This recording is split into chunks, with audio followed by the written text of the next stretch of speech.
No headphones today. I'm only gonna use them for like verifying I still hear the shit. So I'm gonna play it out loud. Mic should pick it up though. Problem with this one. What you live to, so I'm gonna back out. Huh? So I'm gonna back out the week. Alright. Live. See who's playing the C-SPAN. Got it. So let me sorry, I'm already streaming. I'm just not live yet. Oh, I just haven't I got it on starting soon. The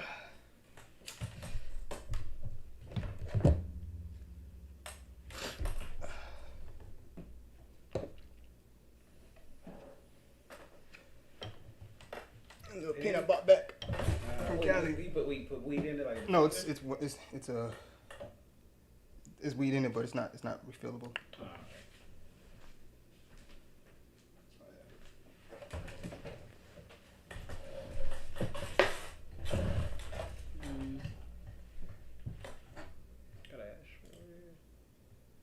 I don't even smoke in here.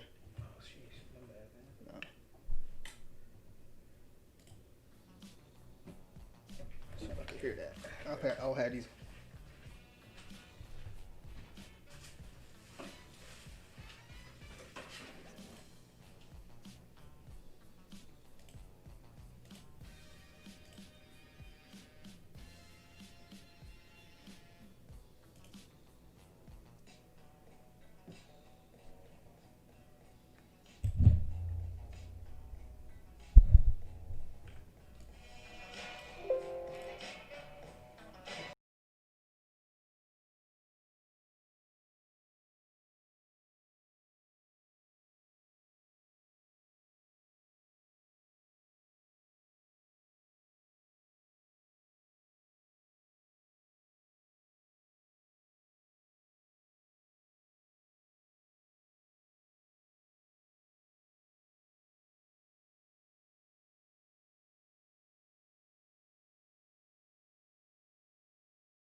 All right, we'll see how it goes, people.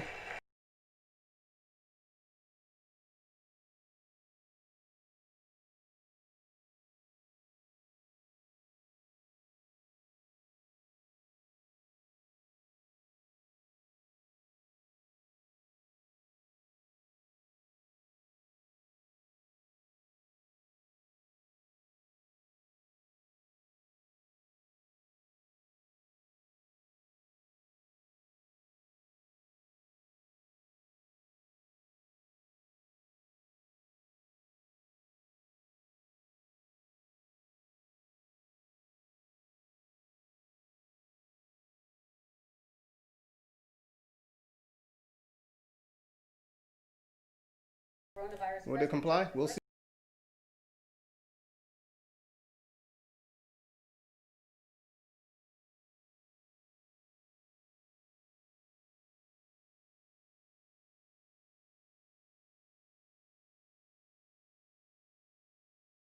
Specific. How would you lead the country during this next stage of the coronavirus crisis? 2 minutes, uninterrupted. So, as you know, 2.2 million people modeled out were expected to die. We closed up the greatest economy in the world in order to fight this horrible disease that came from China. It's a worldwide pandemic. It's all over the world. You see the spikes in Europe and many other places right now. If you notice, the mortality rate is down 85%. The excess mortality rate is way down and much lower than almost any other country. And we're fighting it, and we're fighting it hard. There is a spike. There was a spike in Florida, and it's now gone. There was a very big spike in Texas. It's now gone. There was a very big spike in Arizona. It's now gone. And there are some spikes and surges in other places. They will soon be gone. We have a vaccine that's coming. It's ready. It's going to be announced within weeks, and it's going to be delivered. We have Operation Warp Speed, which is the military is going to distribute the vaccine. I can tell you from personal experience that I was in the hospital. I had it, and I got better. And I will tell you that I had something that they gave me, a therapeutic, I guess they would call it. Some people could say it was a cure. But I was in for a short period of time, and I got better very fast, or I wouldn't be here tonight. And now they say I'm immune. Whether it's 4 months or a lifetime, nobody's been able to say that, but I'm immune. More and more people are getting better. We have a problem that's a worldwide problem. This is a worldwide problem. But I've been congratulated by the heads of many countries on what we've been able to do. If you take a look at what we've done in terms of goggles and masks and gowns and everything else, and in particular ventilators. We're now making ventilators all over the world, thousands and thousands a month, distributing them all over the world. It will go away, and as I say, we're rounding the turn, we're rounding the corner. It's going away. Okay, former Vice President Biden, to you, how would you lead the country out of this crisis? You have 2 minutes uninterrupted. 220,000 Americans dead. If you hear nothing else I say tonight, hear this. Anyone who's responsible for not taking control, in fact, not saying I take no responsibility initially, anyone who's responsible for that many deaths should not remain as President of the United States of America. We're in a situation where there are 1,000 deaths a day now, 1,000 deaths a day, and there are over 70,000 new cases per day.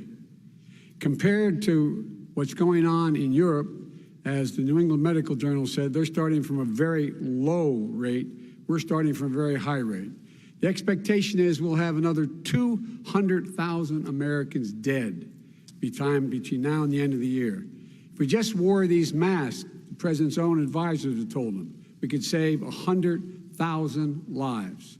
And we're in a circumstance where the president thus far and still has no plan, no comprehensive plan. What I would do is make sure we have everyone encouraged to wear a mask all the time. I would make sure we move in the direction of rapid testing, investing in rapid testing. I would make sure that we set up national standards as to how to open up schools and open up businesses so they can be safe and give them the wherewithal, the financial resources to be able to do that. We're in a situation now where the New England Medical Journal, one of the most serious journals in the whole world, said for the first time ever that the way this president has responded to this crisis has been absolutely tragic. And so, folks, I will take care of this. I will end this. I will make sure we have a plan. President Trump, I'd like to follow up with you in your comments. You talked about taking a therapeutic. I assume you're referencing Regeneron. You also said a vaccine will be coming within weeks. Yes. Is that a guarantee? No, it's not a guarantee, but it will be by the end of the year. But I think it has a good chance. There are two companies, I think, within a matter of weeks, and it will be distributed very quickly. Can you tell us which companies? Johnson & Johnson is doing very well. Moderna is doing very well. Pfizer is doing very well. And we have numerous others. Then we also have others that we're working on very closely with other countries, in particular Europe.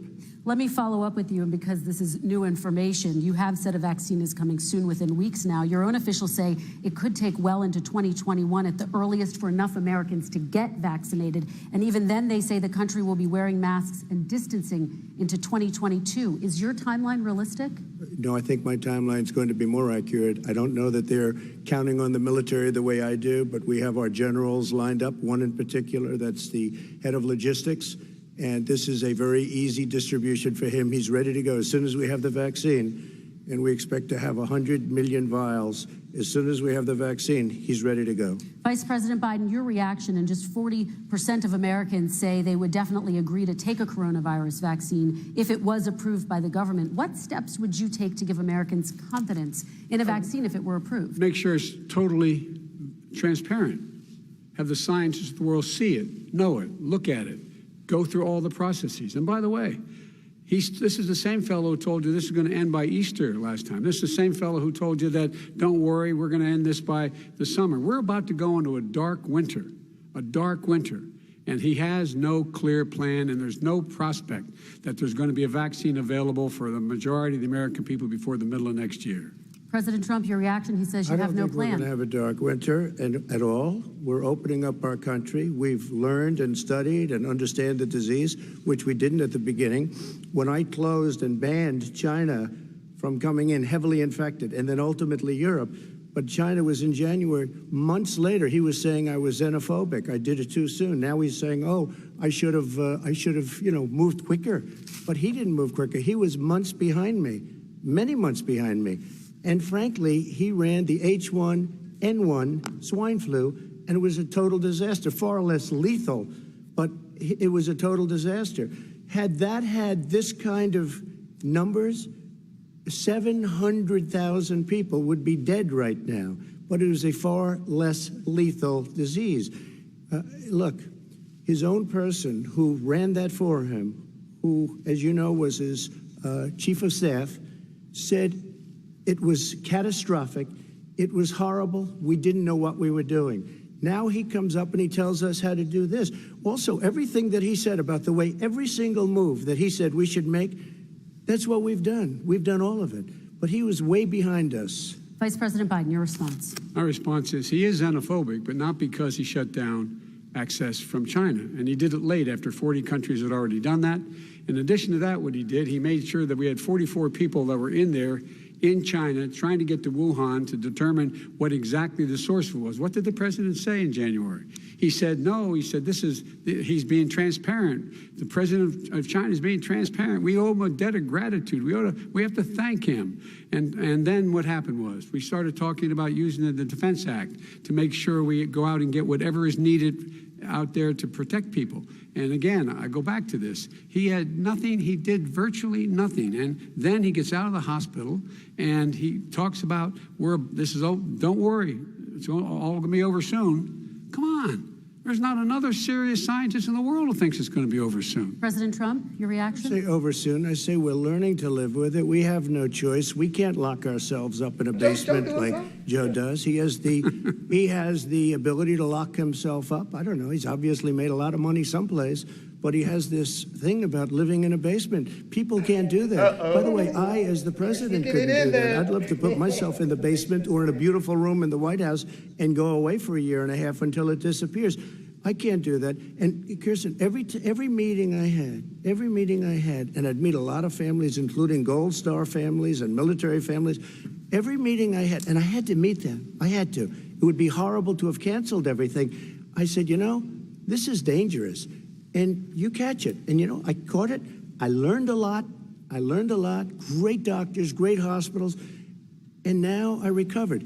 99.9 of young people recover. 99% of people recover. We have to recover. We can't close up our nation. We have to open our school, and we can't close up our nation, or you're not going to have a nation. And of course, the CDC has said young people can get sick with COVID-19 and can pass it. Vice President Biden, I want to talk broadly about strategy, though. Can I respond to that? 30 seconds, please, and then I have a question. No, number one, he says that we're learning to live with it. People are learning to die with it. You folks home will have an empty chair at the kitchen table this morning. That man or wife going to bed tonight and reaching over to try to touch their, out of habit, where their wife or husband was, is gone. Learning to live with it. Come on. We're dying with it. Wait, because he's never said this. He said it's dangerous. When's the last time? Is it really dangerous still? Are we dangerous? You tell the people it's dangerous now? What should they do about the danger? And you say, I take no responsibility.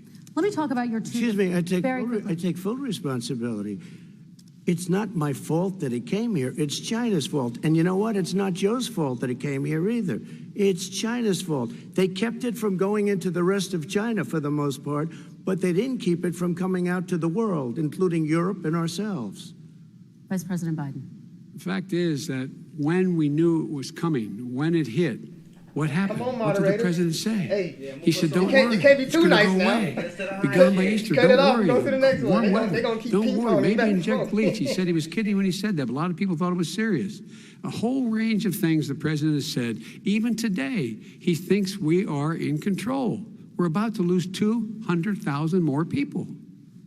President Trump. Look, perhaps just to finish this, I was kidding or not, but just to finish this, when I closed, he said I shouldn't have closed. And that went on for months. Nancy Pelosi said the same thing. She was dancing on the streets in Chinatown in San Francisco. But when I closed, he said, this is a terrible thing, you're xenophobic. I think he called me racist even. And because I was closing it to China. Now he says I should have closed it earlier. It just, Joe, it doesn't work. I didn't say either of those things. You certainly did. You certainly did. I talked about a xenophobia in a different context. It wasn't about closing the border to Chinese coming to the United States. All right, I want to talk about both of your different strategies to handling He thought this. I shouldn't have closed the border. Well, that's obvious. Do you want to respond to that quickly, Vice President No. Biden? Okay. Let's talk about your different strategies toward dealing with this. Mr. Vice President, you suggested you would support new shutdowns if scientists recommended it. What do you say to Americans who are fearful that the cost of shutdowns, the impact on the economy, the higher rates of hunger, depression, domestic and substance abuse outweighs the risk of exposure to the virus? What I would say is I'm going to shut down the virus, not the country. It's his ineptitude that caused the country to have to shut down in large part. Why businesses have gone under, why schools are closed, why so many people have lost their living, and why they're concerned. Those other concerns are real. That's why he should have been, instead of in a sand trap in his golf course, he should have been negotiating with Nancy Pelosi and the rest of the Democrats and Republicans about what to do about the acts they were passing for billions of dollars to make sure people had the capacity. But you haven't ruled out more shutdowns. Well, no, I'm not shutting down the name, but there are, look, you need standards. The standard is if you have a reproduction rate in a community that's above a certain level, everybody says, slow up, more social distancing, do not open bars and do not open gymnasiums, do not open until you get this under control, under more control. But when you do open, give the people the capacity to be able to open and have the capacity to do it safely. For example, schools. Schools, they need a lot of money to open. They need to deal with ventilation systems. They need to deal with smaller classes, more teachers, more pods. And he's refused to support that money, or at least up to now. Let's talk about schools. President Trump, I think we have to respond, if I might. Please, and then I have a follow-up. Thank you, and I appreciate that. Look, all he does is talk about shutdowns, but forget about him. His Democrat governors, Cuomo in New York, you look at what's going on in California, you look at Pennsylvania, North Carolina, Democrats all, they're shut down so tight and they're dying. They're dying. And he supports all these people. All he talks about is shutdowns. No, we're not going to shut down, and we have to open our schools. And it's like, as an example, I have a young son. He also tested positive. By the time I spoke to the doctor the second time, he was fine. It just went away. Young people, I guess it's their immune system. Let me follow up with you, President Trump. You've demanded schools open in person and insist they can do it safely. But just yesterday, Boston became the latest city to move its public school system entirely online after a coronavirus spike. What is your message to parents who worry that sending their children to school will endanger not only their kids, but also their teachers and families? I want to open the schools. The transmittal rate to the teachers is very small, but I want to open the schools. We have to open our country. We're not going to have a country. You can't do this. We can't keep this country closed. This is a massive country with a massive economy. People are losing their jobs. They're committing suicide. There's depression, alcohol, drugs at a level that nobody's ever seen before. There's abuse, tremendous abuse. We have to open our country. You know, I've said it often. The cure cannot be worse than the problem itself. And that's what's happening. And he wants to close down. He'll close down the country if one person in our massive bureaucracy says we should close it down. Vice President Biden, your response. Simply not true. We ought to be able to walk and chew gum at the same time. We ought to be able to safely open, but when they need resources to open. You need to be able to, for example, if you're going to open a business, have social distancing within the business. You need to have, if you have a restaurant, you need to have plexiglass dividers so people cannot infect one another. You need to be in a position where you can take testing rapidly and know whether a person is in fact infected. You need to be able to trace. You need to be able to provide all the resources that are needed to do this. And that is not inconsistent with saying that we're going to make sure that we can open safely. And by the way, all you teachers out there, not that many of you are going to die, so don't worry about it. Come on.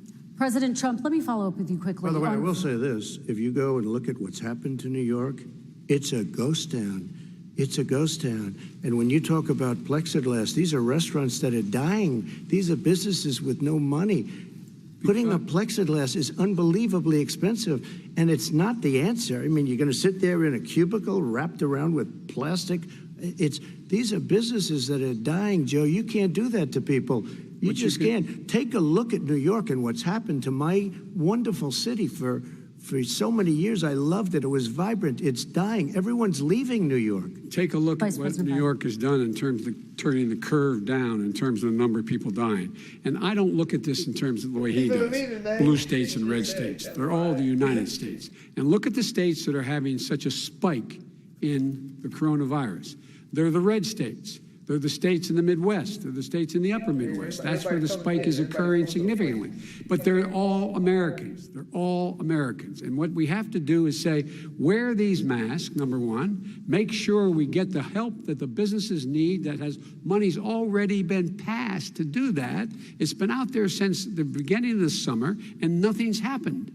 President, New York has lost more than 40,000 people, 11,000 people in nursing homes. President Trump, what about... When you say spike, take a look at what's happening in Pennsylvania, where they've had it closed. Take a look at what's happening with your friend in Michigan, where her husband's the only one allowed to do anything. It's been like a prison. Now it was just ruled unconstitutional.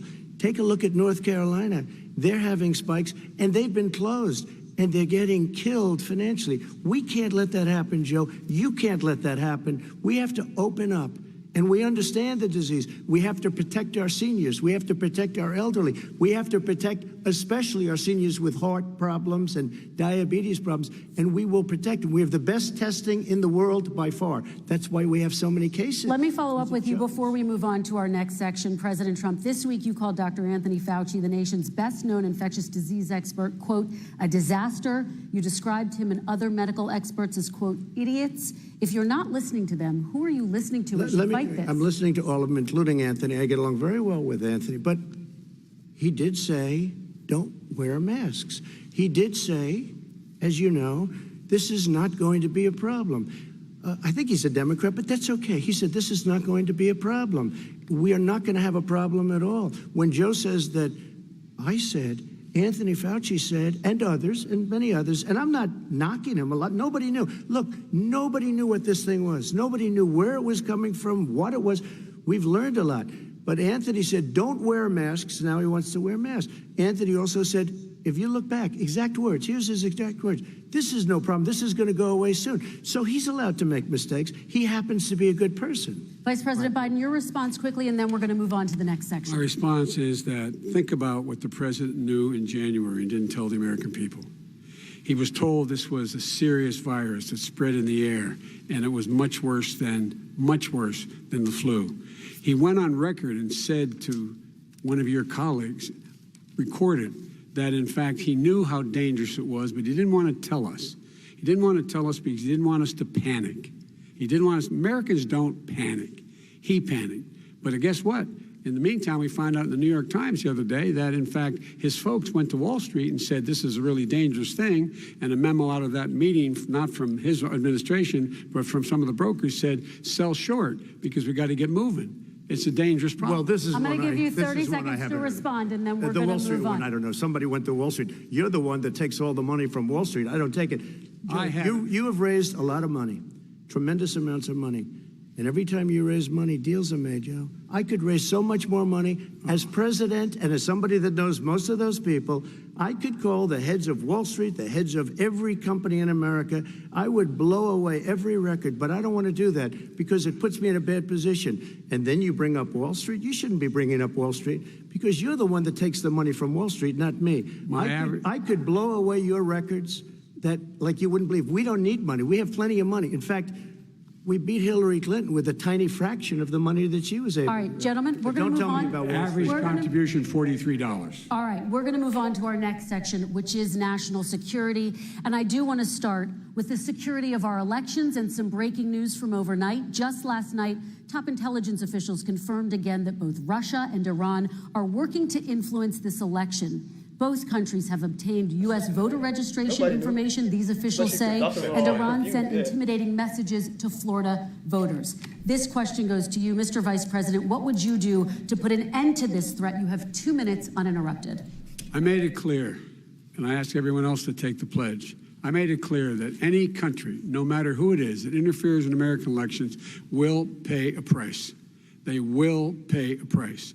And it's been overwhelmingly clear this election, I won't even get into the last one, this election, that Russia has been involved, China has been involved to some degree, and now we learn that Iran is involved. They will pay a price if I'm elected. They're interfering with American sovereignty. That's what's going on right now. They're interfering with American sovereignty. And to the best of my knowledge, I don't think the president said anything to Putin about it. I don't think he's talked with them a lot. I don't think he said a word. I don't know why he hadn't said a word to Putin about it. And I don't know what he has recently said, if anything, to the Iranians. My guess is he'd probably be more outspoken with regard to the Iranians. But the point is this, folks. We are in a situation where we have foreign countries trying to interfere in the outcome of our election. His own national security advisor told him that what is happening with his buddy, I will.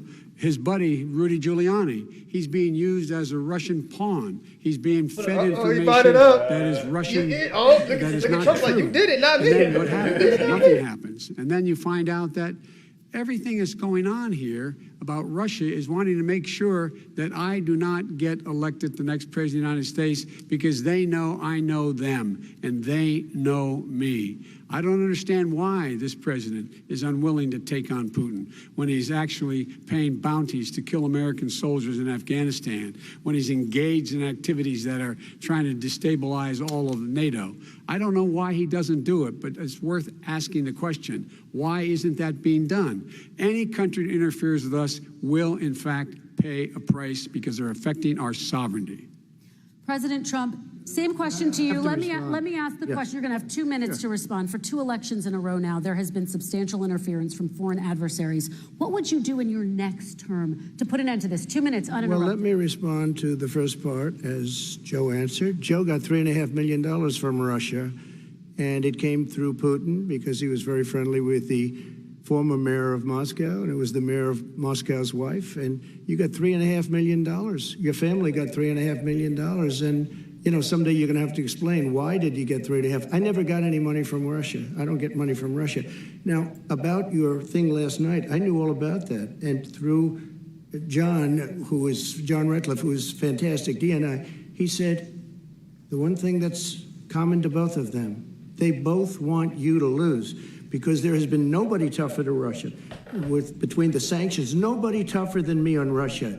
Between the sanctions, between all of what I've done with NATO, you know, I've got the NATO countries to put up an extra $130 billion, going to $420 billion a year. That's to guard against Russia. I sold, while he was selling pillows and sheets, I sold tank busters to Ukraine. There has been nobody tougher on Russia than Donald Trump. And I'll tell you, they were so bad. They took over the submarine port. You remember that very well. During your term, during you and Barack Obama, they took over a big part of what should have been Ukraine. You handed it to them. But you were getting a lot of money from Russia. They were paying you a lot of money, and they probably still are. But now, with what came out today, it's even worse. All of the emails, the horrible emails of the kind of money that you were raking in, you and your family. And Joe, you were vice president when some of this was happening, and it should have never happened. And I think you owe an explanation to the American people. Why is it? Somebody just had a news conference a little while ago who was essentially supposed to work with you and your family, but what he said was damning. And regardless of me, I think you have to clean it up and talk to the American people. Maybe you can do it right now. Vice President Biden, you may respond. And then I do want to follow up on the election security. I have not taken a penny from any foreign source ever in my life. We learned that this president paid 50 times the tax in China, has a secret bank account with China, does business in China, and in fact is talking about me taking money. I have not taken a single penny from any country whatsoever, ever. Number one. Number two, this is a president, I have released all of my tax returns, 22 years. Go look at them. 22 years of my tax return. You have not released a single solitary year of your tax return.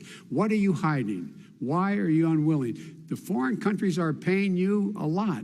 Russia's paying you a lot. China's paying you a lot. And your hotels and all your businesses all around the country, all around the world. And China's building a new road to a new a golf course you have overseas. So what's going on here? Release your tax return or stop talking road to a new a golf course you have overseas. So what's going on here? Release your tax return or stop talking about corruption. President Trump, your response. First of all, I called my accountants, underwrote it. I'm going to release them as soon as we can. I want to do it, and it'll show how successful, how great this company is. But much more importantly than that, people were saying $750. I asked them a week ago, I said, what did I pay? They said, sir, you prepaid tens of millions of dollars. I prepaid my tax. Tens over the last number of years. Tens of millions of dollars I prepaid.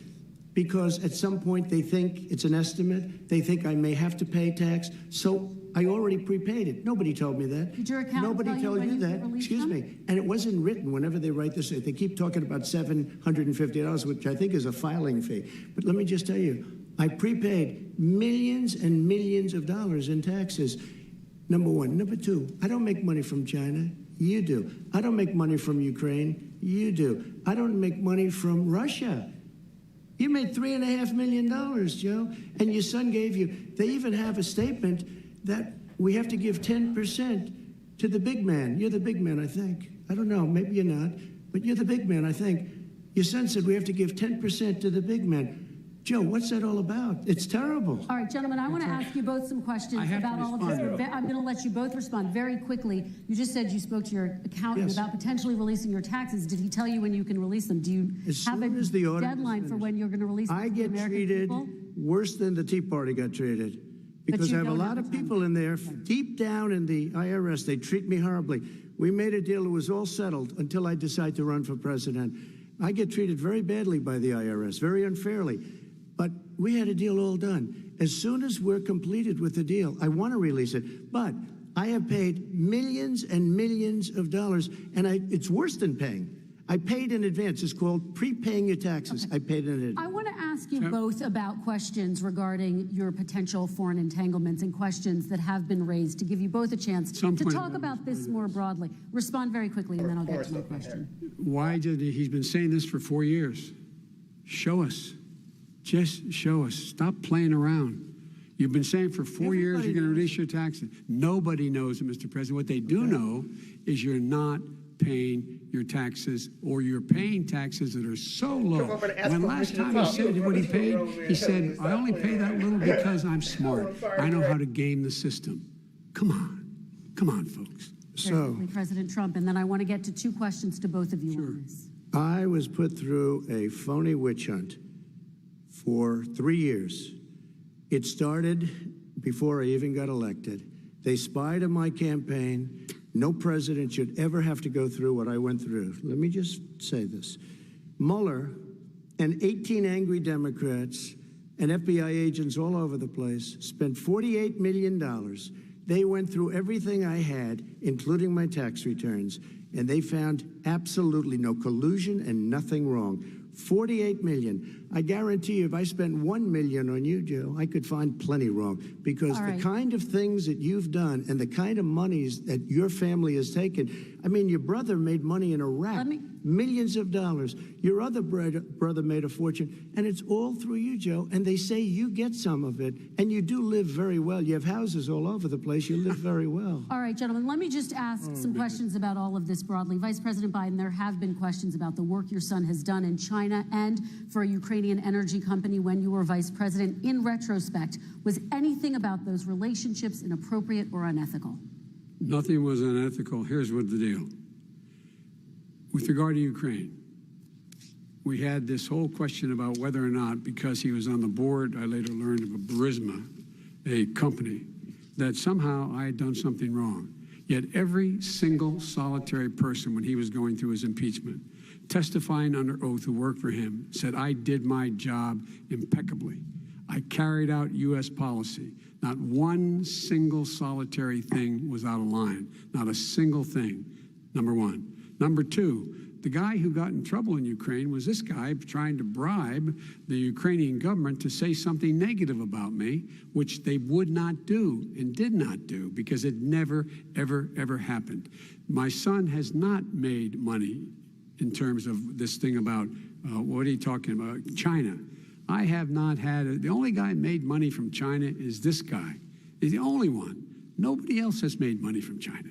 President Trump, let me ask my question to you. But could I just one thing? Very quickly. His son didn't have a job for a long time, was sadly not the best reputation in the world. I hear they paid him $183,000 a month. Listen to this. $183,000, and they gave him a $3 million upfront payment. All right. And he had no energy. I'm going to let the Vice President respond to that quickly, and then I need to get to a question to you. Very quickly. No basis for that. Everybody investigated that. No one said anything he did was wrong in Ukraine. Okay, President Trump, this is for you. Since you took office, you've never divested from your business. You've personally promoted your properties abroad. A report this week, which was referenced, does indicate that your company has a bank account in China. So how can voters know that you don't have any foreign conflicts of interest? I have many bank accounts, and they're all listed, and they're all over the place. I mean, I was a businessman doing business. The bank account you're referring to, which is, everybody knows about it, it's listed. The bank account was in 2013. That's what it was. It was opened it was closed in 2015, I believe. And then I decided, because I was thinking about doing a deal in China like millions of other people. I was thinking about it, and I decided I'm not going to do it. Didn't like it. I decided not to do it. Had an account open, and I closed it. Okay. Excuse me. And then, unlike him, where he's vice president and he does business, I then decided to run for president after that. That was before. So I closed it before I even ran for president, let alone became president. Big difference. He is the vice president of the United States, and his son, his brother, and his other brother are getting rich. They're like a vacuum cleaner. They're sucking up money every President Trump, place thank he you. goes. We do need to move on. I do want to ask you, Vice President Biden, about China. Let's talk about China more broadly. There have, of course, President Trump has said that they should pay for not being fully transparent in regards to the coronavirus. If you were president, would you make China pay? And please be specific, what would that look like? What I'd make China do is play by the international rules, not like he has done. He has caused the deficit of China to go up, not down, with China, up, not down. We are making sure that in order to do business in China, you have to give all your intellectual property. You have to have a partner in China. It's 51%. We would not do that at all, number one. Number two, we're in a situation where China would have to play by the rules internationally as well. When I met with Xi, when I was still vice president, he said we're setting up air identification zones in the South China Sea. You can't fly through them. I said we're going to fly through them. We just flew B-52, B-1 bombers through it. We're not going to pay attention. They have to play by the rules. And what's he do? He embraces guys like the thugs like in North Korea and the Chinese president and Putin and others, and he pokes his finger in the eye of all of our friends, all of our allies. We make up we're 25% of the world's economy. We need to be having the rest of our friends with us saying to China, these are the rules. You play by them or you're going to pay the price for not paying by them economically. That's the way I will run it. And that's what we did in upholding steel tariffs and a range of other things when we were president and vice president. All right, let's talk about North Korea. Excuse me, no, I have to respond to that. Okay, very quickly, and then we're going to move on to North Korea. With $1.5 billion from China to manage after spending 10 minutes in office and being in Air Force Two, number one. Number two, there's a very strong email talking about your family wanting to make $10 million a year for introductions. President Trump, on China policy, though, what specifically are you going to do? What specifically are you going to do to make China pay? You've said you're going to make them pay. China is paying. They're paying billions and billions of dollars. I just gave $28 billion. New sanctions? I just gave $28 billion to our farmers. Taxpayers' money. It's what? Taxpayers' money. Didn't come from China. You know the taxpayer it's called China. China paid $28 billion, and you know what they did to pay it, Joe? They devalued their currency, and they also paid up. And you know who got the money? Our farmers, our great farmers, because they were targeted. You never charged them anything. Also, I charged them 25% on dumped steel because they were killing our steel industry. We were not going to have a steel industry. Okay. And now we have a steel industry. Okay, Vice President Biden, your response, please. My response is, look, this isn't about, there's a reason why he's bringing up all this malarkey. There's a reason for it. He doesn't want to talk about the substantive issues. It's not about his family and my family. It's about your family. And your family's hurting badly. If you're making less than, if you're a middle-class family, you're getting hurt badly right now.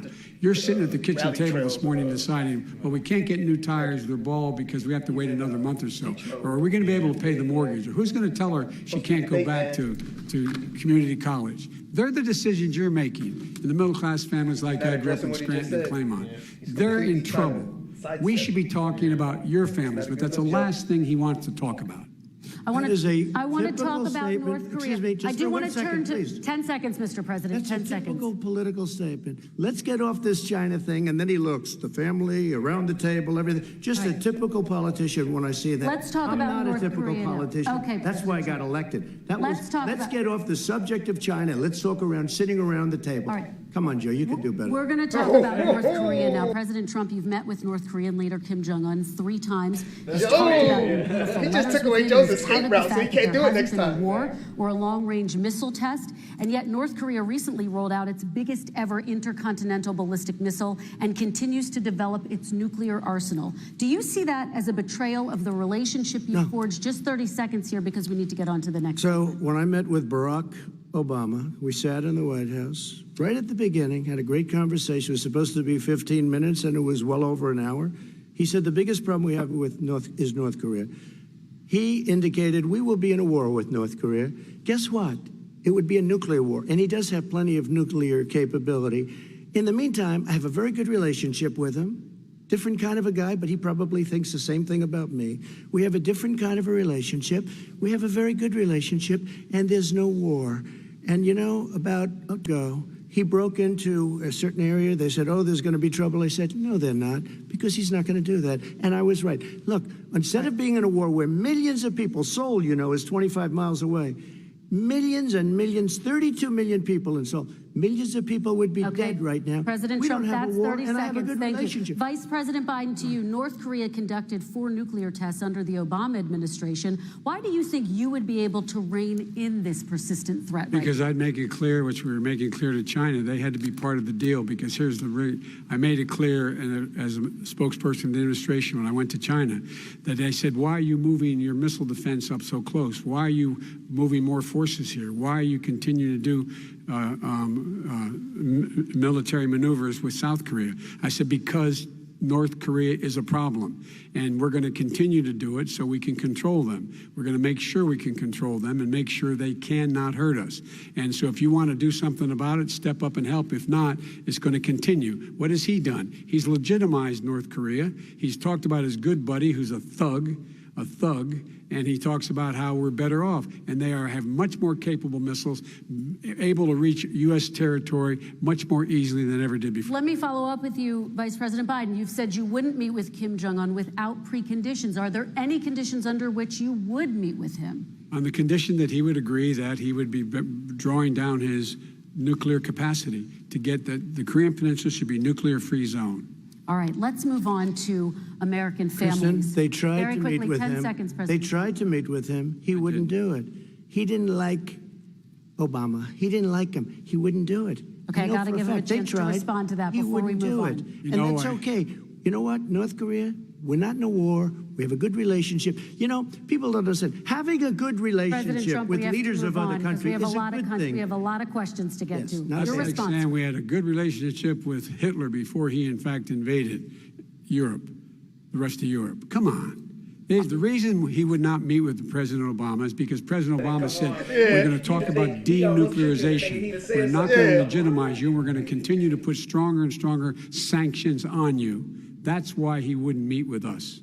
All right, And it let's didn't move happen. on. Let's Excuse move on me. and talk He about left American me a families. mess, Kristen. President Trump, okay, we do They need to left move on. me a mess. North Korea was a mess. We And in need to fact, move if on you so that remember we the can get first to 2 all or of our 3 other months, questions tonight, there was a President very Trump. dangerous period in my first 3 months before we sort of worked things out a little bit. Okay. There was a they left us a mess. And Obama would be, I think, the first to say it was the single biggest problem he thought that our country. Okay, let's move on to American families and the economy. One of the issues that's most important to them is health care, as you both know. Today, there was a key vote on a new Supreme Court Justice, Amy Coney Barrett, and health care is at the center of her confirmation fight. Over 20 million Americans get their health insurance through the Affordable Care Act. It's headed to the Supreme Court, and your administration, Mr. President, is advocating for the court to overturn it. If the Supreme Court does overturn that law, those 20 million Americans could lose their health insurance almost overnight. So what would you do if those people have their health insurance taken away? You have 2 minutes uninterrupted. Sure. First of all, I've already done something that nobody thought was possible. Through the legislature, I terminated the individual mandate. That is the worst part of Obamacare, as we call it. The individual mandate where you have to pay a fortune for the privilege of not having to pay for bad health insurance.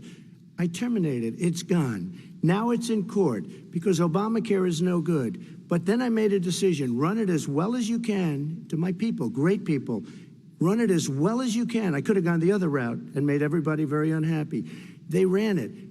Premiums are down. Everything's down. Here's the problem. No matter how well you run it, it's no good. What we'd like to do is terminate it. We have the individual mandate done. I don't know that it's going to work. If we don't win, we will have to run it, and we'll have Obamacare, but it'll be better run. But it no longer is Obamacare, because without the individual mandate, it's much different. Pre-existing conditions will always stay. What I would like to do is a much better health care, much better, will always protect people with pre-existing. So I'd like to terminate Obamacare, come up with a brand new, beautiful health care. The Democrats will do it because there'll be tremendous pressure on them, and we might even have the House by that time, and I think we're going to win the House, okay? You'll see, but I think we're going to win the House. But come up with a better health care, always protecting people with pre-existing conditions. And one thing very important, we have 180 million people out there that have great private health care. Far more than we're talking about with Obamacare. Joe Biden is going to terminate all of those policies. These are people that love their health care, people that have been successful, middle-income people, been successful. They have 180 million plans, 180 million people, families. Under what he wants to do, which will basically be socialized medicine, he won't even have a choice, they want to terminate 180 million plans. We have done an incredible job on health care, and we're going to do even better. Okay, Let me Vice respond. President Biden, yes, this is for you. Your health care plan calls for building on Obamacare. So my question is, what is your plan if the law is ruled unconstitutional by the Supreme Court? You have 2 minutes uninterrupted. What I'm going to do is pass Obamacare with a public option. It'll become Biden care. The public option is an option that says that if you, in fact, do not have the wherewithal to be, if you qualify for Medicaid and you do not have the wherewithal in your state to get Medicaid, you automatically are enrolled, providing competition for insurance companies. That's what's going to happen. Secondly, we're going to make sure we reduce the premiums and reduce drug prices by making sure that there's competition that doesn't exist now by allowing the Medicare to negotiate drug prices with the insurance companies. Thirdly, the idea that I want to eliminate private insurance, the reason why I had such a fight with 20 candidates for the nomination was I support private insurance. That's why not one single person with private insurance would lose their insurance under my plan, nor did they under Obamacare. They did not lose their insurance unless they chose they wanted to go to something else. Lastly, we're going to make sure we're in a situation that we actually protect pre-existing. There's no way he can protect pre-existing conditions. None, zero. You can't do it in the ether. He's been talking about this for a long time. He's never come up with a plan. I guess we're going to get the pre-existing condition plan the same time we get the infrastructure plan that we've been waiting since 17, 18, 19, and 20. The fact, I still have a few more minutes. I know you're getting anxious. The fact is that he's already cost the American people, because of his terrible handling of the COVID virus and the economic spillover, 10 million people have lost their private insurance. And he wants to take away 22 million more people who have it under Obamacare, and over 110 million people with pre-existing conditions. And all the people from COVID are going to have pre-existing conditions. What are they going to do? I have a follow-up for you, Vice President Biden. It relates to something that President Trump said. He's accusing you of wanting socialized medicine. What do you say to people who have concerns that your health care plan, which includes a government insurance option, takes the country one step closer to a health care system run entirely by the government? What's your response I say it's to them? ridiculous. It's like saying that, the idea that the fact that there's a public option that people can choose, that makes it a socialist plan. Look, the difference between the president, I think health care is not a privilege, it's a right. Everyone should have the right to have affordable health care. And I am very proud of my plan. It's gotten endorsed by all the major labor unions, as well as a whole range of other people who, in fact, are concerned in the medical field. This is something that's going to save people's lives, and this is going to give some people an opportunity to have health care for their children. How many of you home are worried and rolling around in bed tonight wondering what in God's name you're going to do if you get sick because you've lost your home insurance, your health insurance, your company's gone under? We have to provide health insurance for people at an affordable rate, and that's what I do. President Trump, Excuse me, he was your there response. for 47 years. He didn't do it. He was now there as vice president for 8 years, and it's not like it was 25 years ago. It was 3 3/4. It was just a little while ago, right? Less than 4 years ago. He didn't do anything. He didn't do it. He wants socialized medicine, and it's not that he wants it. His vice president, I mean, she is more liberal than Bernie Sanders and wants it even more. Bernie Sanders wants it. The Democrats want it. You're going to have socialized medicine, just like you went with fracking. We're not going to have fracking. We're going to stop fracking. We're going to stop fracking. Then he goes to Pennsylvania after he gets a nomination, where he got very lucky to get it. And he goes to Pennsylvania and he says, oh, we're going to have fracking. And you never asked that question. And by the way, so far, I respect very much the way you're handling this, I have to say. By the way, but somebody should ask the question. You can ask he goes for a year. There will be no fracking. We have a number of topics we're going to get to. That's a big question. We're going to get to. It's the same thing with socialized medicine. I have to respond. Vice President, your response, please. My response is people deserve to have affordable health care, period. Period, period, period. And the Biden care proposal will, in fact, provide for that affordable health care, lower premiums. What we're going to do is going to cost some money. It's going to cost over $750 billion over 10 years to do it. And they're going to have lower premiums. You can buy into the better plans, the cheaper plans, lower your premiums, deal with unexpected billing and have your drug prices drop significantly. He keeps talking about it. He hasn't done a thing for anybody on health care. Not a thing. Tristan, when Very he quickly, says, then I want to talk when about he what's says happening public on Capitol option, Hill. he's talking about socialized medicine, and when he and healthcare. When he talks about a public option, he's talking about destroying your Medicare, totally destroying, and destroying your Social Security, and this whole country will come down. You know, Bernie Sanders tried it in his state. He tried it in his state. His governor was a very liberal governor. They wanted to make it work. Okay, let's let Vice President Biden respond. It doesn't Vice work. President He's Biden, a very your confused response. guy. He thinks he's running against somebody else. He's running against Joe Biden. I beat all those other people because I disagreed with them. Joe Biden he's running against. And the idea that we're in a situation that they're going to destroy Medicare, this is the guy that the actuary at Medicare said, if in fact, at Social Security, if in fact he continues to withhold his plan to withhold the tax on Social Security will be bankrupt by 2023 with no way to make up for it. This is the guy who's tried to cut Medicare. So I mean, the idea that Donald Trump is lecturing me on Social Security and Medicare? Come on. He tried to get 10 rid of, seconds, he Mr. tried to President, hurt and then I Social have to go to Security another years ago. Go back and look at the records. He tried to hurt Social Security years ago. All right, let's move but on. This I'm is going the to move guy on. that when they announced Mr. President, I have to move last on week, to the next question. they said or the else stock we're not market gonna will have time to talk boom about it. if I'm elected. If he's elected, the stock market will crash. Okay, let's biggest move on to the analysts are next saying that. question. Let me respond. Very quickly. Look, the idea that the stock market is booming is his only measure of what's happening.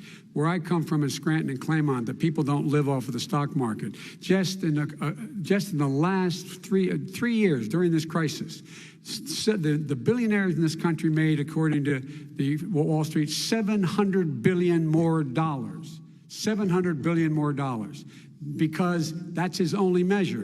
What happens to the ordinary people out there? What happens to them? Let's talk about what's happening on Capitol Hill. We're going to move on, 401ks are through the roof. We're going to move on. Stock are through the roof. All right. And he doesn't come from Scranton. That's like he lived there for a short period of time before he even knew it. We're going to move on to and the he next left. question. And the people of Pennsylvania Let me will move show on you to my that. next question, They gentlemen. understand. As of tonight, more than 12 million people are out of work. And as of tonight, 8 million more Americans have fallen into poverty, and more families are going hungry every day. Those hit hardest are women and people of color. They see Washington fighting over a relief bill. Mr. President, why haven't you been able to get them the help they need? 30 seconds here. Because Nancy Pelosi doesn't want to approve it. I do. But you're the president. I do, but I still have to get. Unfortunately, that's one of the reasons I think we're going to take over the House, because of her. Nancy Pelosi doesn't want to approve anything because she'd love to have some victories on a date called November 3rd. Nancy Pelosi does not want to approve it. We are ready, willing, and able to do something. Don't forget, we've already approved 3 plans, and it's gone through, including the Democrats, in all fairness. This one she doesn't want. It's near the election because she thinks it helps her politically. I think it hurts her politically. All right, Mr. Vice President. You know, the Republican leader in the United States Senate said he can't pass it. He will not be able to pass it. He does not have Republican votes. Why isn't he talking to his Republican friends? Let me follow up with you, Vice President. we made a Biden, deal, the because Republicans let me will ask pass Vice it. President Biden a question. You are the leader of the Democratic Party. Why have you not pushed the Democrats to get a deal for the American people? Well, I have, and they have pushed it. Look, they passed this act all the way back in the beginning of the summer. This is like it's not new. It's been out there. This HEROES Act has been sitting there. And look at what's happening. When I was in charge of the Recovery Act with $800 billion, I was able to get $145 billion to local communities that have to balance their budgets and states that have to balance their budgets, so then have to fire firefighters, teachers, first responders, law enforcement officers, so they can keep their cities and counties running. He will not support that. They have not done a thing for them. And Mitch McConnell said, let them go bankrupt. Let them go bankrupt. Come on. What's the matter with these guys? The bill that was passed in the House was a bailout of badly run, high-crime, Democrat, all run by Democrats, cities and states. It was a way of getting a lot of money, billions and billions of dollars to these kids. It was also a way of getting a lot of money from our people's pockets to people that come into our country illegally. we were going to take care of everything for them. And what that does, and I'd love to do that, I'd love to help them, but what that does, everybody all over the world will start pouring into our country. We can't do it. This was a way of taking care of them. This was a way of spending on things that had nothing to do with COVID, as per your question. But it was really a big bailout for badly run Democrat cities and states. All right, If I get elected, I'm running as a proud Democrat, but I'm going to be an American president. I don't see red states and blue states. What I see is American, United States. And folks, every single state out there finds themselves in trouble. They're going to start laying off, whether they're red or blue, cops, firefighters, first responders, because they have to balance their budget. And the founders were smart. They allowed the federal government to deficit spend to compensate for the United States of America. I want to talk about the minimum wage, gentlemen. Mr. Vice President, we are talking a lot about struggling small businesses and business owners these days. Do you think this is the right time to ask them to raise the minimum wage? You, of course, support a $15 federal minimum wage. I do, because I think one of the things we're going to have to do is we're going to have to bail them out, too. We should be bailing them out now, those small businesses. You got 1 in 6 of them going under. They're not going to be able to make it back. They passed a package that allows us to be able to call PPP. Money is supposed to go to help them do everything from organize how they can deal with their businesses being open safely. Schools, how they can make classrooms smaller, how they can hire more teachers, how they can put ventilation systems in. They need the help. The businesses as well as the schools need the help. But these guys will not help them. Is not giving them any of the money. We are going to move on to immigration, one thing very but I quickly, want he to said get we your have to help our reaction. small businesses by raising the minimum wage. That's not helping. I think it should be a state option. Alabama is different than New York. New York is different from Vermont. Every state is different. It should be a state option. You said very recently. We have to help. It's very important. We have to help our small businesses. How are you helping your small businesses when you're forcing wages? What's going to happen, and what's been proven to happen, is when you do that, these small businesses fire many of their employees. You said very recently you would consider raising the federal minimum wage to $15 an hour. You said recently you would consider raising the federal minimum wage to $15 an hour. Is that still the case? And I would consider it to an extent, but what I really like, in a second administration, but not to a level that's going to put all these businesses out of business. It should be a state option. Look, I've lived in different places. I know different places. They're all different. Some places, $15 is not so bad. In other places, other states, $15 would be Okay, President ruinous. Trump, thank you. Quick response, Vice President Biden. 2 jobs, 1 job, be below poverty. People are making $6, $7, $8 an hour. These first responders, we all clap for as they come down the street because they've allowed us to make it. What's happening? They deserve a minimum wage of $15. Anything below that puts you below the poverty level. And there is no evidence that when you raise the minimum wage, businesses go out of business. That is simply not true. We're going to talk about immigration. We're going to talk about immigration now, gentlemen, and we're going to talk about families within this context. Mr. President, your administration separated children from their parents at the border, at least 4,000 kids. You've since reversed your zero-tolerance policy, but the United States can't locate the parents of more than 500 children. So how will these families ever be reunited? Children are brought here by coyotes and lots of bad people, cartels, and they're brought here, and they used to use them to get into our country. We now have as strong a border as we've ever had. We're over 400 miles of brand new wall. You see the numbers, and we let people in, but they have to come in legally, and they come in through merit. But how will you reunite these kids with their families, Let me just tell you, Mr. President? they built cages. You know, they used to say, I built the cages, and then they had a picture in a certain newspaper, and it was a picture of these horrible cages, and they said, look at these cages. President Trump built them, and then it was determined they were built in 2014. That was him. Do you have a plan to reunite the kids? Yes, we're working on it we're trying very hard. But a lot of these kids come out without the parents. They come over through cartels and through coyotes and through gangs. Vice President Biden, let me bring you into this conversation. Quick response and then another question to you. These 500 plus kids came with parents. They separated them at the border to make it a disincentive to come to begin with. Real tough. We're really strong. And guess what? They cannot, it's not coyotes didn't bring them over. Their parents were with them. They got separated from their parents. And it makes us a laughing stock and violates every notion of who we are as a nation. Let me ask you a follow-up Kristen, question. they did it. We changed the policy. Your response they to that? They did it. We changed. Did not they built the separate cages. the Who built the cages, Joe? Let's talk about what Who we're built the talking about. cages, Let's Joe? talk about what we're talking about. What happened? Parents were ripped, their kids were ripped from their arms and separated. And now they cannot find over 500 of sets of those parents, and those kids are alone. Nowhere to go. Nowhere to go. It's criminal. It's criminal. Let me ask Kristen, you I about will say this. immigration. They went 10 down. seconds, We and brought then I need to ask reporters, you. everything. They are so well taken care of. They're in facilities that were so clean. But some and of have them gotten haven't been such reunited But with their just ask families. one question. Who built the cages? I'd love you to ask him that. Who built the cages? Let me ask about your immigration policy, Mr. Vice President. The Obama administration did fail to deliver immigration reform, which had been a key promise during the administration. It also presided over record deportations as well as family detentions at the border before changing course. So why should voters trust you with an immigration overhaul now? Because we made a mistake. It took too long to get it right. It took too long to get it right. I'll be president of the United States, not vice president of the United States. And the fact is, I've made it very clear. Within 100 days, I'm going to send to the United States Congress a pathway to citizenship for over 11 million undocumented people.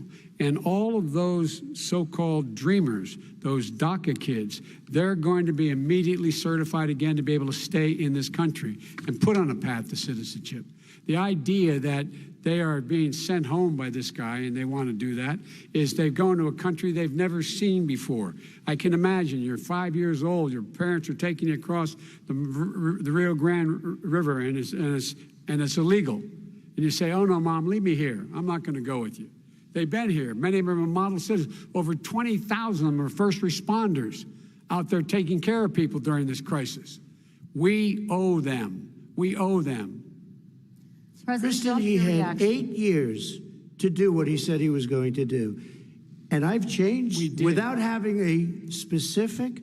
We got rid of catch and release. We got rid of a lot of horrible things that they put in and that they lived with. But he had 8 years he was vice president. He did nothing except build cages to keep children in. Vice President Biden, your response. The catch and release, you know what he's talking about there? If in fact you had a family came across and they were arrested, they in fact were given a date to show up for their hearing. They were released, and guess what? They showed up for a hearing. And this is the first president in the history of the United States of America that anybody seeking asylum has to do it in another country. That's never happened before in America. That's never happened before in America. You come to the United States and you make your case that I seek asylum based on the following premise: why I deserve it under American law. They're sitting in squalor on the other side of the river. President Trump, your response, So 30 important. seconds, and then we'll move It on. just shows that he has no understanding of immigration or the laws. Catch and release is a disaster. A murderer would come in, a rapist would come in, a very bad person would come in. We would take their name. We have to release them into our country. And then you say they come back. Less than 1% of the people come back. We have to send ICE out and Border Patrol out to find them. We would say, come back in 2 years, 3 years. We're going to give you a court case. You need Perry Mason. We're going to give you a court case. When you say they come back, they don't come back, Joe. They never come back. Only the really, I hate to say this, but those with the lowest IQ, they might come back. Okay, But President very, Trump, let's very give few. Vice President Biden a chance to respond, and then we're going to move on to the You next don't know section. the law, Joe. Vice President Biden, your response. Know the law, what he's telling you is simply not true. Well, check it out. They don't come back. Check it out. All right, let's move on. But we don't have to to the worry next about it because they section. terminated it, so we don't have to worry about it Let's anymore. move on Joe. to the next And you have section. 525 kids not knowing where in God's name they're going to be and lost their parents. Go ahead. All right, let's talk about our next section, which is race in America. And I want to talk about the way Black and brown Americans experience race in this country. Part of that experience is something called the talk.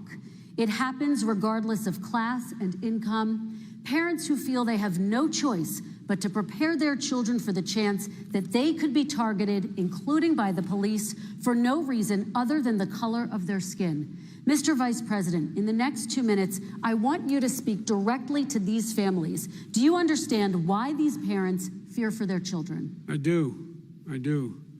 You know, my daughter is a social worker, and She's written a lot about this. She has her graduate degree from the University of Pennsylvania in social work. And you know, one of the reasons why I ended up working on the east side of Wilmington, Delaware, which is 90% African American, was to learn more about what was going on. What I never had to tell my daughter, if she's pulled over, make sure she puts, for a traffic stop, put both hands on top of the wheel and don't reach for the glove box because someone may shoot you. But a black parent, no matter how wealthy or how poor they are, has to teach their child, when you're walking down the street, don't have a hoodie on when you go across the street, making sure that you, in fact, if you get pulled over, just yes, sir, no, sir, hands on top of the wheel, because you are, in fact, the victim, whether you're a person making $300,000 a year person or someone who's on food stamps. The fact of the matter is, there is institutional racism in America. And we have always said, we've never lived up to it, that we hold these truths to be self-evident. All men and women are created equal. Well, guess what? We have never, ever lived up to it, but we've always constantly been moving the needle further and further to inclusion, not exclusion. This is the first president to come along and says, that's the end of that. We're not going to do that anymore. We have to provide for economic opportunity, better education, better health care, better access to schooling, better access to opportunity to borrow money to start businesses. All the things we can do, and I've laid out a clear plan as to how to do those things, just to give people a shot. It's about accumulating the ability to have wealth as well as it is to be free from violence. President Trump, same question to you, and let me remind you of the question. I would like you to speak directly to these families. Do you understand why these parents fear for their children? Yes, I do. And again, he's been in government 47 years. He never did a thing except in 1994 when he did such harm to the black community. And they were called, and he called them super predators. And he said that. He said it, super predators. And they have never lived that down. 1994, your crime bill, the super predators. Nobody has done more for the black community than Donald Trump. And if you look, with the exception of Abraham Lincoln, possible exception, but the exception of Abraham Lincoln, nobody has done what I've done. Criminal justice reform, Obama and Joe didn't do it. I don't even think they tried because they had no chance at doing it. They might have wanted to do it, but if you had to see the arms I had to twist to get that done, it was not a pretty picture, and everybody knows it, including some very liberal people that cried in my office. They cried in the Oval Office. 2 weeks later, they're out saying, gee, we have to defeat him. Criminal justice reform, prison reform, opportunity zones with Tim Scott, a great senator from South Carolina.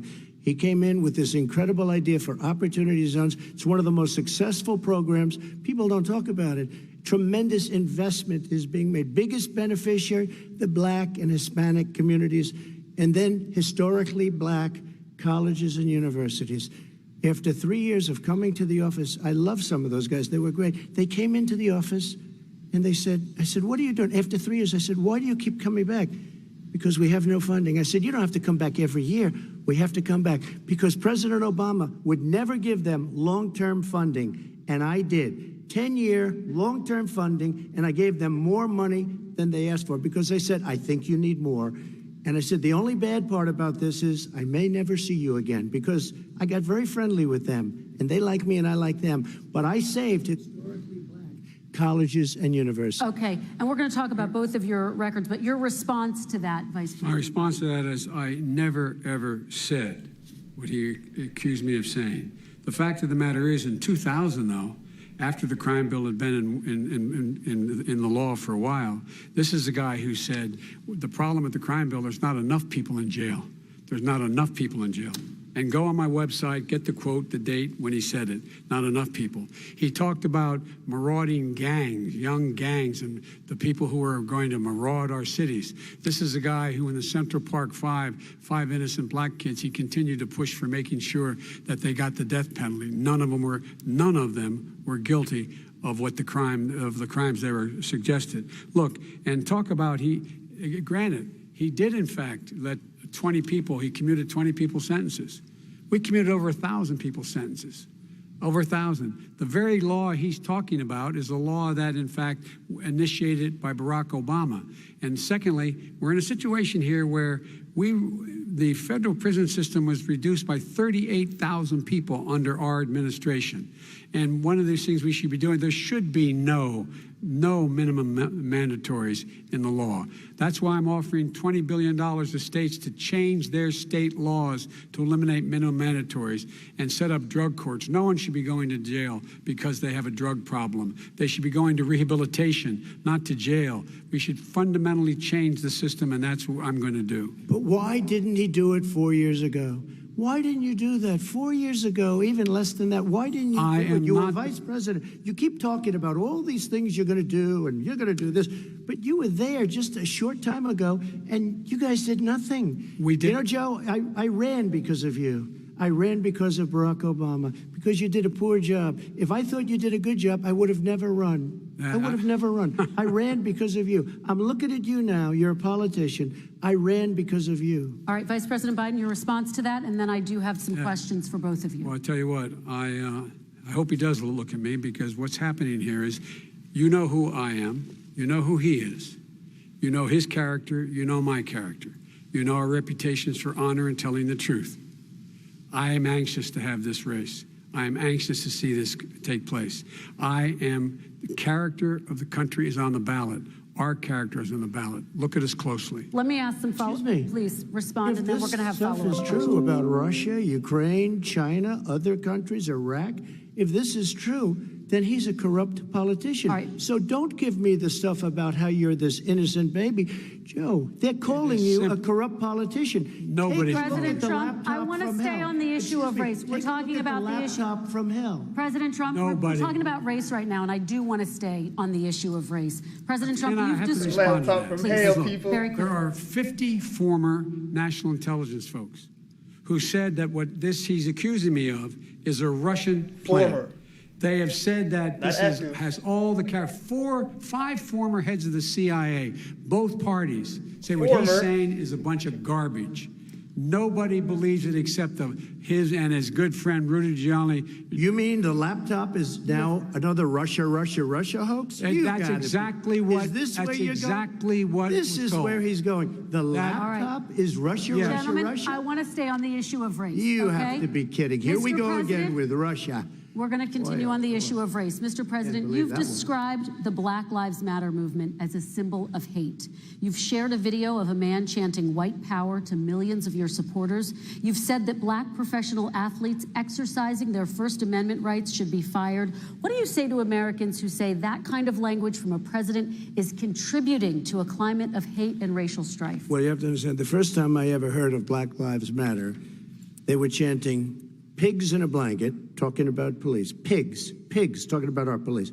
Pigs in a blanket, fry them like bacon. I said, that's a horrible thing. And they were marching down the street.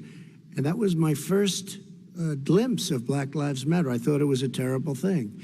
As far as my relationships with all people, I think I have great relationships with all people. I am the least racist person in this room. Well, what do you say to Americans who are concerned by that rhetoric? I don't know. I don't know videos? what to say. I got criminal justice reform done and prison reform and opportunity zones. I took care of black colleges and universities. I don't know what to say. They can say anything. They can say anything. It makes me sad because I am the least racist person. I can't even see the audience because it's so dark. But I don't care who's in the audience. I'm the least racist person in this room. Okay, Vice President Biden, let me ask you very quickly, and then I have a follow-up question for you. Abraham Lincoln here is one of the most racist presidents we've had in modern history. He pours fuel on every single racist fire. Every single one. He started off his campaign coming down the escalator saying he's going to get rid of those Mexican rapists.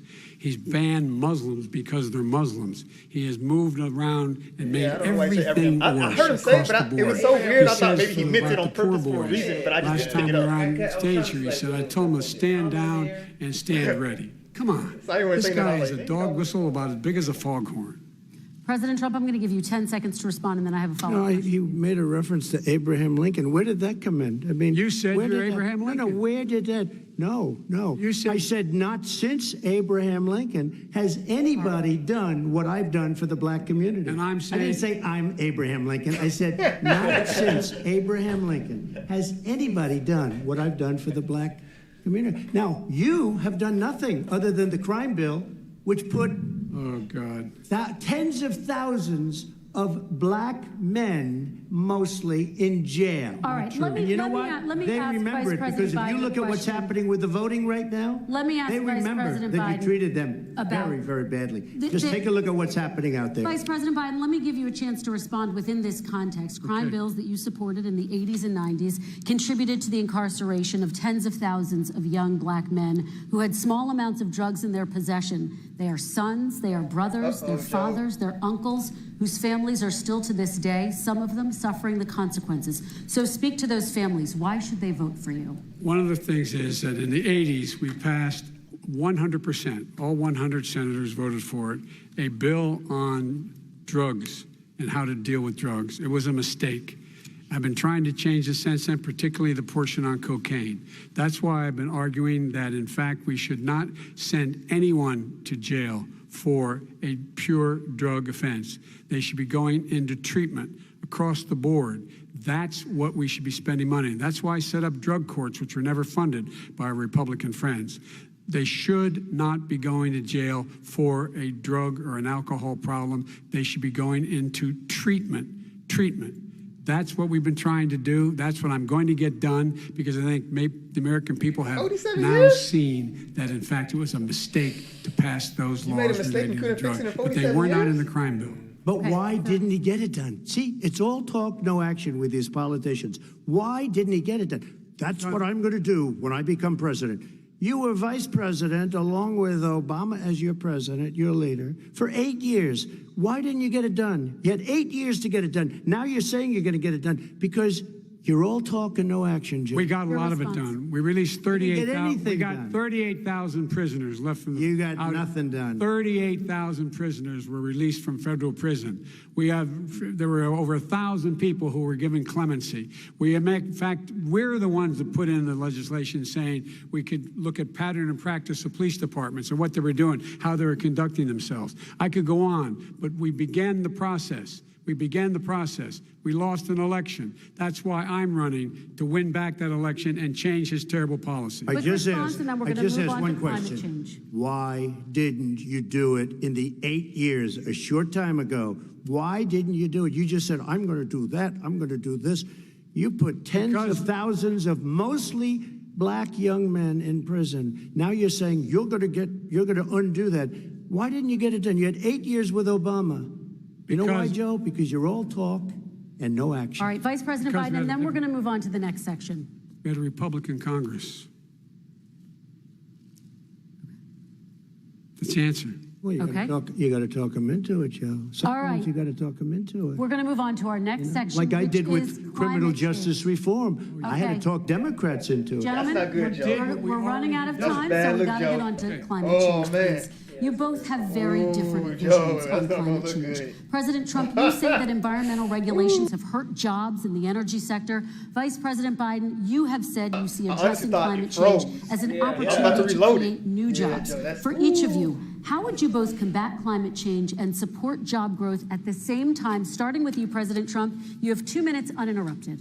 So we have the Trillion Trees program. We have so many different programs. I do love the environment. What I want is the cleanest, crystal clear water, the cleanest air. We have the best, lowest number in carbon emissions, which is a big standard that I notice Obama goes with all the time. Not Joe. I haven't heard Joe use the term because I'm not sure he knows what it represents or means, but I have heard Obama use it. And we have the best carbon emission numbers that we've had in 35 years under this administration. We are working so well with industry, but here's what we can't do. Look at China, how filthy it is. Look at Russia. Look at India. It's filthy. The air is filthy. The Paris Accord, I took us out because we were going to have to spend trillions of dollars, and we were treated very unfairly. When they put us in there, they did us a great disservice. They were going to take away our businesses. I will not sacrifice tens of millions of jobs, thousands and thousands of companies because of the Paris Accord. It was so unfair. China doesn't kick in until 2030. Russia goes back to a low standard, and we kicked in right away. It would have destroyed our businesses. So, you ready? We have done an incredible job environmentally. We have the cleanest air, the cleanest water, and the best carbon emission standards that we've seen in many, many years. Vice President And we Biden. haven't destroyed our industries. Vice President Biden, 2 minutes to you, uninterrupted. Climate change and climate warming, the global warming, is an existential threat to humanity. We have a moral obligation to deal with it. And we're told by all the leading scientists in the world we don't have much time. We're going to pass the point of no return within the next 8 to 10 years. 4 more years of this man eliminating all the regulations that were put in by us to clean up the climate, to limit emissions, will put us in a position where we're going to be in real trouble. Here's where we have a great opportunity. I was able to get both all the environmental organizations as well as labor, the people worried about jobs, to support my climate plan. Because what it does, it will create millions of new good-paying jobs. We're going to invest in, for example, 50,000 charging stations on our highways so that we can own the electric car market of the future. In the meantime, China is doing that. We're going to be in a position where we're going to see to it that we're going to take 4 million existing buildings and 2 million existing homes and retrofit them so they don't leak as much energy, saving hundreds of millions of barrels of oil in the process and creating significant number of jobs. And by the way, the whole idea of what this is all going to do, it's going to create millions of jobs, and it's going to clean the environment. Our health and our jobs are at stake. That's what's happening. And what right now, by the way, Wall Street firms indicated that my plan will in fact create 18.6 million jobs, 7 million more than his. This is from Wall Street. And I'll create $1 trillion more in economic growth than his proposal does. Not on climate, just on the economy. President Trump, you're They came out and said very strongly, $6,500 will be taken away from families under his plan, that his plan is an economic disaster. If you look at what he wants to do, if you look at his plan, his environmental plan, you know who developed it? AOC +3. They know nothing about the climate. I mean, she's got a good line of stuff, but she knows nothing about the climate. And they're all hopping through hoops for AOC +3. Look, their real plan costs $100 trillion. If we had the best year in the history of our country for 100 years, we would not even come close to a number like that. When he says buildings, they want to take buildings down because I want to make bigger windows into smaller windows.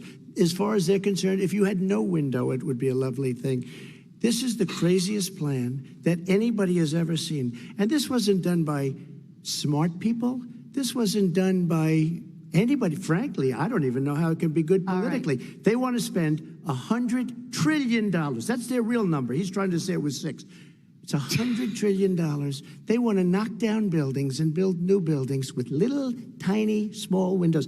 I mean, and many other things. Okay. And many other things. Let me have the Vice President respond, and we're running out of time, and we have a lot more questions to get to. Country. So let's hear from the Vice President. I have a number more questions. I don't know where he comes from. I don't know where he comes up with these numbers. Queens. $100 trillion. Give me a break. This plan was endorsed by every major environmental group and every labor group. Labor, because they know the future lies. The future lies in us being able to breathe, and they know there are good jobs in getting us there. And by the way, the fastest growing industry in America is the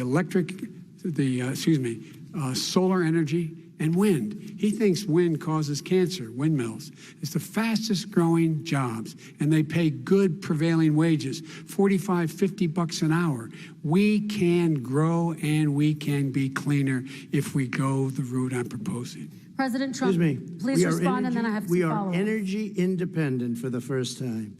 We don't need all of these countries that we had to fight war over because we needed their energy. We are energy independent. I know more about wind than you do. It's extremely expensive, kills all the birds.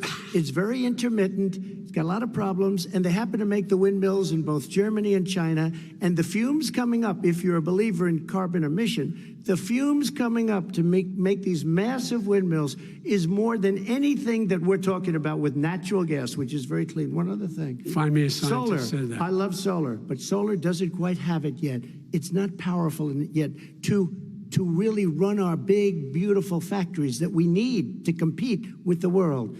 So False. It's all a pipe dream. But you know what we'll do? We're going to have the greatest economy in the world. But if you want to kill the economy, get rid of your oil industry. You want, and what about fracking? All right, now, let me allow fracking. Vice President Biden to respond. I never said I oppose fracking. You said it on tape. I did. Show the tape. Put it on your website. I'll put it on. Put it on the website. The fact of the matter is he's it, flat lying. Would you rule out banning fracking? I do rule out banning fracking because the answer, we need other industries to transition to get to ultimately a complete zero emissions by 2025. What I will do with fracking over time is make sure that we can capture the emissions from the fracking, capture the emissions from gas.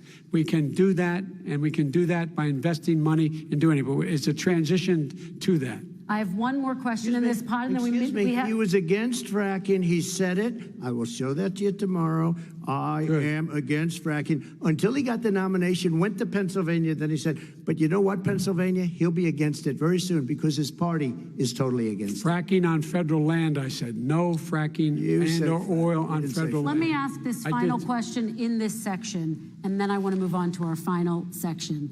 President Trump, people of color are much more likely to live near oil refineries and chemical plants. In Texas, there are families who worry the plants near them are making them sick. Your administration has rolled back regulations on these kinds of facilities. Why should these families give you another 4 years in office? The families that we're talking about are employed heavily, and they're making a lot of money, more money than they've ever made. If you look at the kind of numbers that we produce for Hispanic, for Black, for Asian, it's 9 times greater, the percentage gain, than it was under, in 3 years, than it was under 8 years of the 2 of them, to put it nicely. 9 times more. Now, somebody lives, I have not heard the numbers or the statistics that you're saying, but they're making a tremendous amount of money economically. We saved it, and I saved it again a number of months ago when oil was crashing because of the pandemic. Okay. We saved it. We got, say what you want about relationship, we got Saudi Arabia, Mexico, and Russia to cut back, way back. We saved our oil industry, and now it's very vibrant again. Right. And everybody has very inexpensive gasoline. Remember Vice President Biden, your response, and then we're going to have a final question for both of you. My response is that those people live on what they call fence lines. He doesn't understand this. They live near chemical plants that, in fact, pollute, chemical plants and oil plants and refineries that pollute. I used to live near that when I was growing up in Claymont, Delaware. And all the more oil refineries in Marcus Hook and the Delaware River than there is any place, including in Houston at the time. When my mom get in the car and when there was first frost to drive me to school, turn in the windshield wiper, there'd be oil slick in the window. That's why so many people in my state were dying and getting cancer. The fact is, those frontline communities, it doesn't matter what you're paying them, it matters how you keep them safe. What do? And you impose restrictions on the pollutions, the pollutants coming out of those fence line communities. Okay, I have one final question. Would he close down the oil industry? It falls. Would you close down the oil industry? By the way, I would transition from the oil industry, yes. Oh, I would that's transition. A big statement. It is a big statement. That's a because big statement. I would stop. Why would you do that? Because the oil industry pollutes significantly. I see. Here's the deal. But that's you a can't big do statement. that. Well, if you let me finish the statement, because it has to be replaced by renewable energy over time. And I'd stop giving to the oil industry, I'd stop giving them federal subsidies. He won't give federal subsidies to the gas, excuse me, to solar and wind. Yeah. Why are we giving it to oil industry? We actually do give All it right. to solar and wind. We And have that's one maybe the final biggest question. statement in terms of business. That's the biggest statement. Okay. Because We have basically one what he's final saying question. is he is Mr. going to President. destroy the oil industry. Will you remember that, Texas? Will you Okay. remember that, Pennsylvania, Oklahoma? Vice President Biden, let me give you 10 seconds to respond, and then Ohio. I have to get to the final question. Vice President Biden. He takes everything out of context, but the point is, look, we have to move toward a net zero emissions.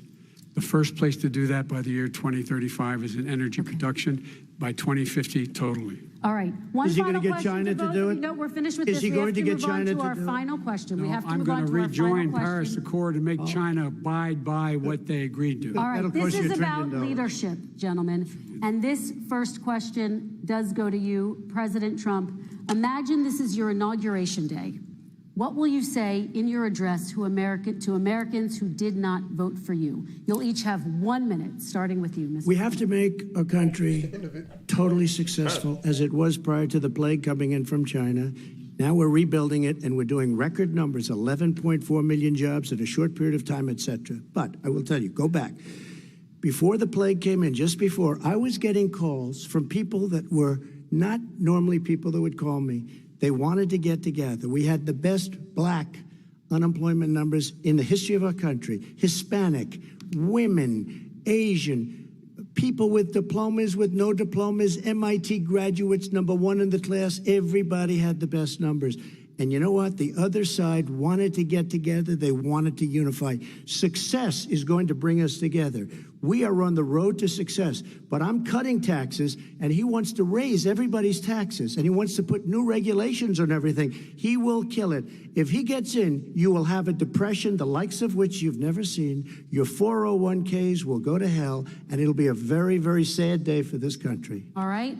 Vice President Biden, same question to you. What will you say during your inaugural address to Americans who did not vote for you? I will say, I'm an American president. I represent all of you, whether you voted for me or against me. And I'm going to make sure that you're represented. I'm going to give you hope. We're going to move. We're going to choose science over fiction. We're going to choose hope over fear. We're going to choose to move forward because we have enormous opportunities to make things better. We can grow this economy. We can deal with the systemic racism. And at the same time, we can make sure that our economy is being run and moved and motivated by clean energy, creating millions of new jobs. And that's the fact. That's what we're going to do.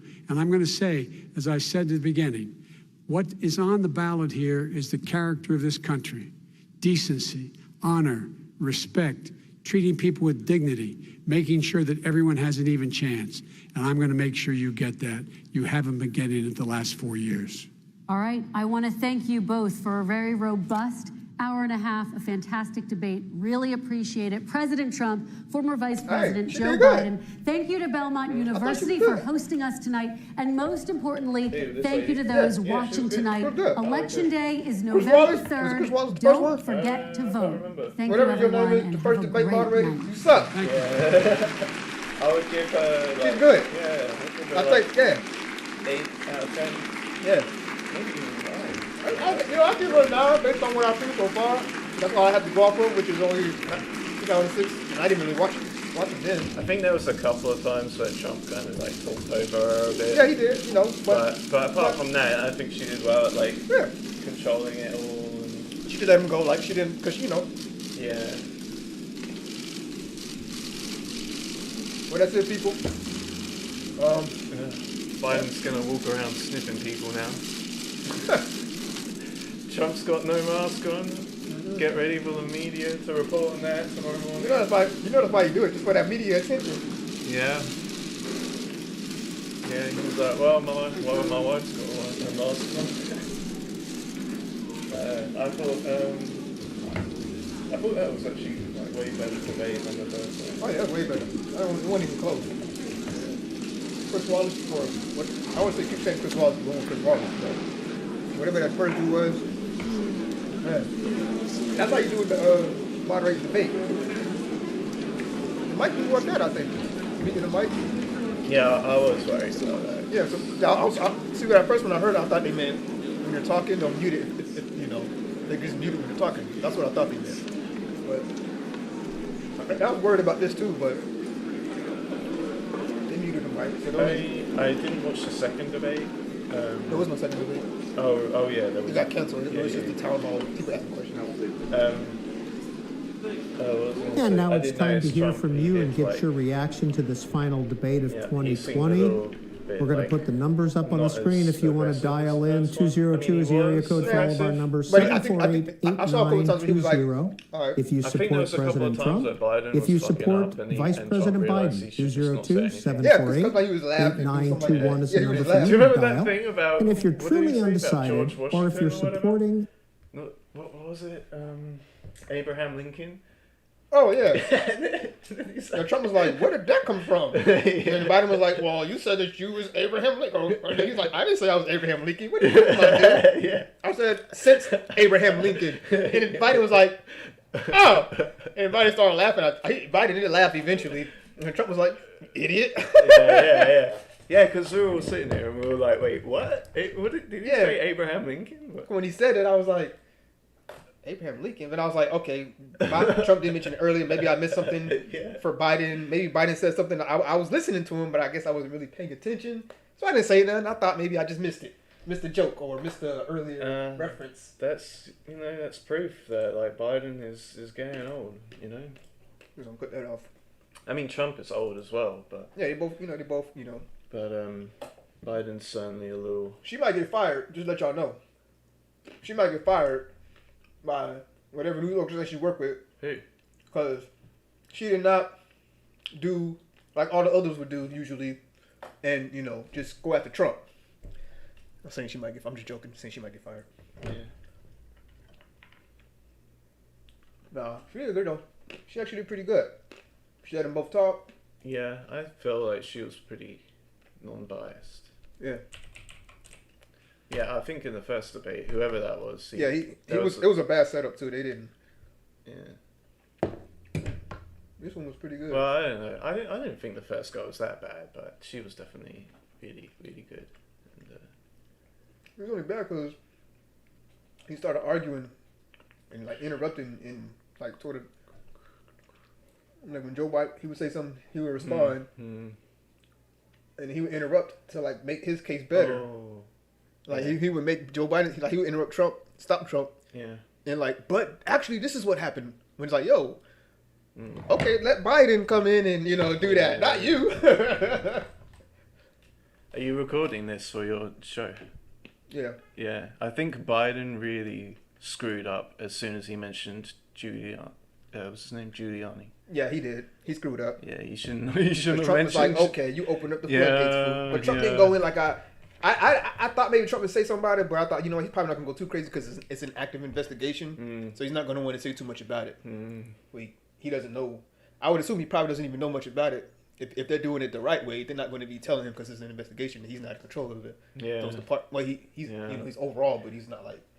No, I just thought it was funny because Biden was just like, well, I probably shouldn't say this name, but Giuliani. And I was just like, yeah, you shouldn't have said that name. Yeah, you shouldn't have said it. You shouldn't have said it at all. Yeah. You shouldn't have bring that up. Because Talk last about time, shooting yourself in the because the problem with this was, first it went from Joe Biden just completely, like saying it's a flat out lie. Yeah. Then it's not that he changed his answer, but then it went from him like just trying to get away from that topic to him diving into it and arguing with him about it, and then complete denial. And then it turned into him just complaining. First it was not acknowledging, then denying it, and then like arguing with him about it, like trying to correct things here and there, like just deny it all or don't say nothing about it at all. Oh yeah, do you remember that one bit where he refused to answer the question or whatever?